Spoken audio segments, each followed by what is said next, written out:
2019లో భారతదేశం నుంచి పారిపోయిన స్వయం ప్రకటిత దైవ మానవుడు నిత్యానంద స్వామి మళ్లీ వార్తల్లో నిలిచారు.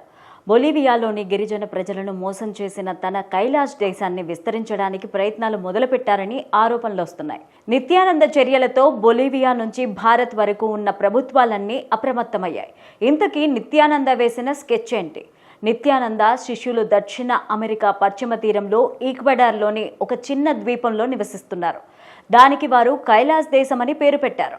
ఇప్పుడు అదే కైలాస దేశాన్ని విస్తరించడానికి నిత్యానంద స్వామి బొలీవియాలోని అమెజాన్ అడవిలోని గిరిజన వర్గాల నుంచి 4,08,000 హెక్టార్ల భూమిని 1000 సంవత్సరాలకు కేవలం 8,96,000కు లీజుకు తీసుకున్నారు.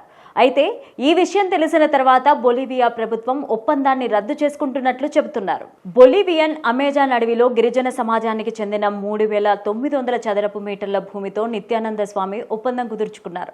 ఆ ప్రాంతం బెంగళూరు నగరం కంటే 5 రెట్లు, ఢిల్లీ కంటే 2 రెట్లు, ముంబై కంటే 6 రెట్లు పెద్దదని నివేదికలు చెప్తున్నాయి. అయితే నిత్యానంద స్వామి బొలీవియన్ గిరిజన సమాఖ్య మధ్య జరిగిన ఒప్పందం విషయం ఇప్పటి వరకు బొలీవియన్ ప్రభుత్వానికి తెలియలేదంటున్నారు. విషయం తెలిసిన వెంటనే అక్కడి ప్రభుత్వ ఒప్పందాన్ని రద్దు చేసింది. బొలీవియన్ చట్టం ప్రకారం అమెజాన్ అడవుల్లో విదేశీయులు భూమిని కొనుగోలు చేయడానికి అనుమతి లేదు. బొలీవియా వ్యవసాయ మంత్రి కూడా ఇక్కడ ఎలాంటి ఒప్పందాలు చేసుకోవడానికి వీల్లేదంటున్నారు. బొలీవియా గిరిజన ప్రజలను మోసం చేశారన్నది అవాస్తవమని నిత్యానంద అంటున్నారు. భూమి ఒప్పందం గురించి బొలీవియన్ గిరిజన ప్రజలు కైలాష్ పైన తప్పుడు సమాచారం ప్రచారం చేస్తున్నారని మండిపడుతున్నారు.